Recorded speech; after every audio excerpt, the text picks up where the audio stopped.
I now recognize Brigadier General J. Roy Robinson, President of the National Guard Association of the United States. You're recognized for 5 minutes for your testimony, General. Thank you. Chairman Tester, Ranking Member Moran, Chairman Takano, Ranking Member Boss, and other distinguished members of the Senate and House committees. On behalf of the almost 45,000 members of NGAUS and nearly 450,000 soldiers and airmen of the National Guard, we greatly appreciate this opportunity to share with you our thoughts on today's hearing topics for the record. Thank you for the support you have provided to ensure accountability and improve our nation's services to veterans and their families. Over the past several years, the combined efforts of your two committees have produced critical advances that have improved the lives of our National Guardsmen and women. And I'd like to personally thank each and every one of you for that hard work. From increased USERRA protections to VA home loan eligibility for National Guard Title 32 service, we continue to make progress on multiple fronts towards true parity between the active and reserve components. Today, I'd like to focus on three specific issues impacting Guardsmen that fall under the jurisdiction of this committee: the benefits of increased access to medical coverage, ensuring benefit parity for Guardsmen, and further strengthening the total force by finally creating a singular document of military service to replace the active duty only DD-214. I'd like to discuss with the committee today providing zero-cost Tricare health coverage to the National Guard and Reserve. Well, this is not an effort that I expect will be concluded this year. I believe very strongly that the time is now to discuss if an operational reserve is better served through ensuring guaranteed medical coverage in lieu of the current disjointed system of third-party health contractors and periodic health assessments.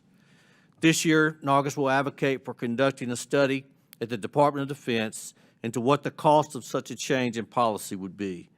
The benefits of zero-cost Tricare coverage extend beyond medical readiness and well-being for reserve component military families. Tricare, as one of our top retention policies, will help us keep a manned and ready force. In addition to building medical readiness today, providing preventive care throughout our service members' careers will likely reduce medical expenditures when they transition from drilling guardsman to veteran.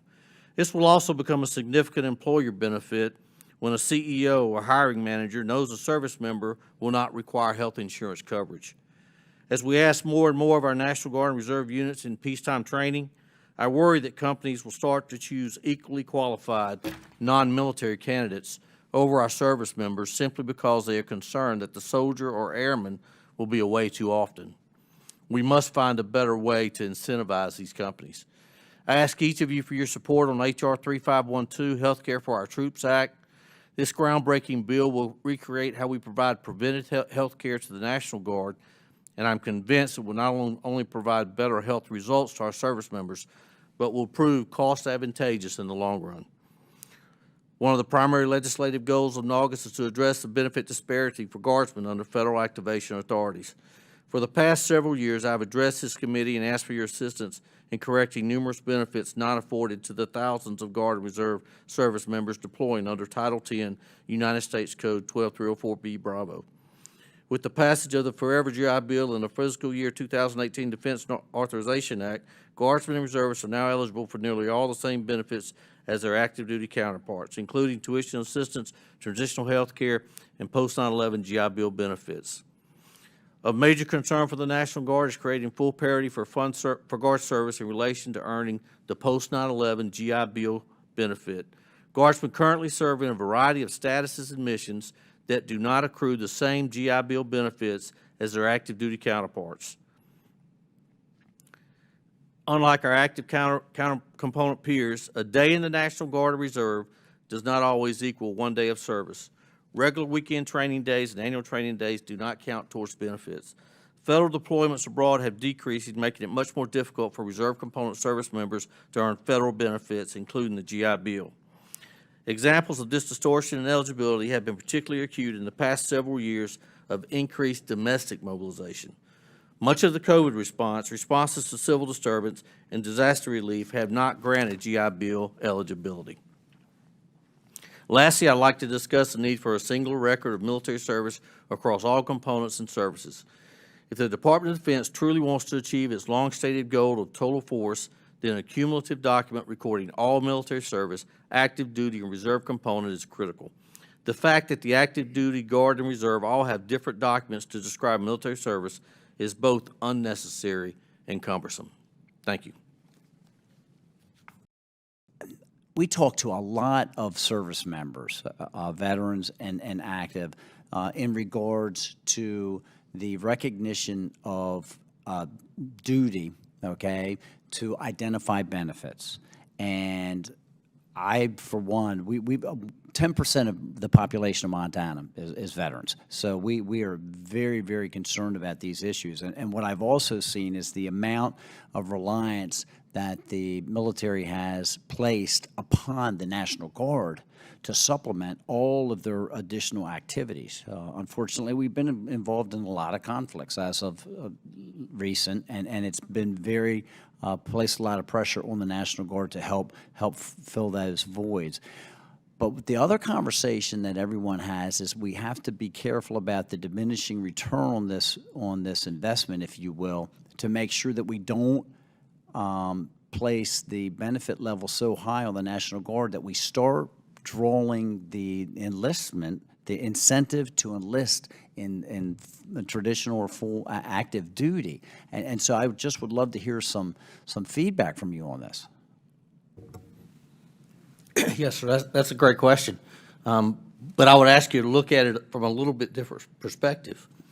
If you look at the men and women who join the active component of any of the services, their average service is going to be between 4 and 6 years.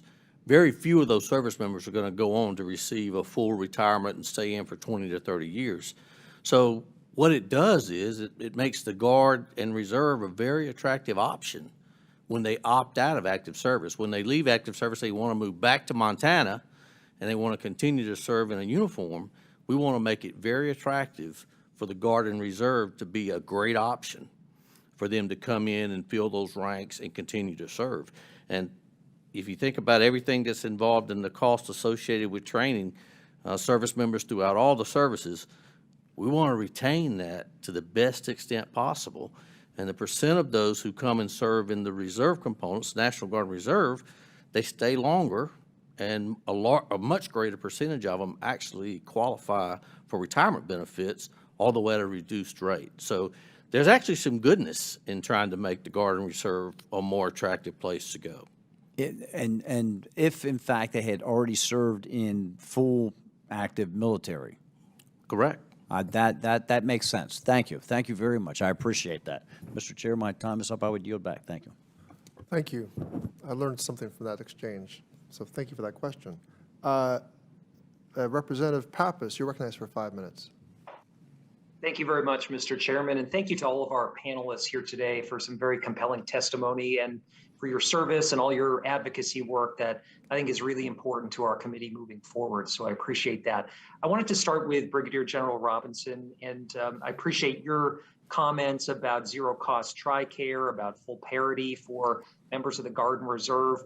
I see this through the members of the New Hampshire National Guard that I come into contact with, who I know are continuously being called upon during times of national emergency and crises in New Hampshire. But we know they aren't always credited for those activations as they should be. I wanted to highlight a bill that I'm introducing later this week. It's a companion bill to a bill that's in the Senate, the Record of Military Service for Members of the Armed Forces Act. It's going to ensure that all members of the reserve components are provided the same DD-214 as other members of the armed forces following their retirement or completion of service. And so I know that you alluded to this in your testimony. I'm wondering if you could talk a little bit more about the importance of a standardized form and what this would do for members of the Guard and Reserve. Thank you for your question. We're working on this right now. So just think about the difficulty in those who have served providing documentation to the VA for any type of service after they take the uniform off. If they've served in multiple services or multiple components, then it's a matter of going around and gathering up different documents to include the DD-214 from their active service, NGB Form 22 from their reserve service or from their Guard reservist service. So the idea that we could someday have one document that captured all the service of a service member without regard to the service component or the actual component that they do the service in, or the geographic location where they do the service, either domestic or overseas, could be captured on one document that at some point in time could possibly be electronic, and it would be there for a very long period of time, as opposed to the service members going around, or their families, when the need arises to prove that service, going around and trying to collect these documents from several different repositories across the country. So we think it would be a really good move for those in the National Guard who try to document their service with a form that all don't understand. But I also think it would be very positive for those who serve in multiple services and in multiple components, and the challenge of gathering and documenting that service. Thank you. Well, thank you for your comments and for highlighting why this is important, and look forward to continuing to work with you on this issue and hopefully building some significant momentum in the Congress to pass this really common sense piece of legislation.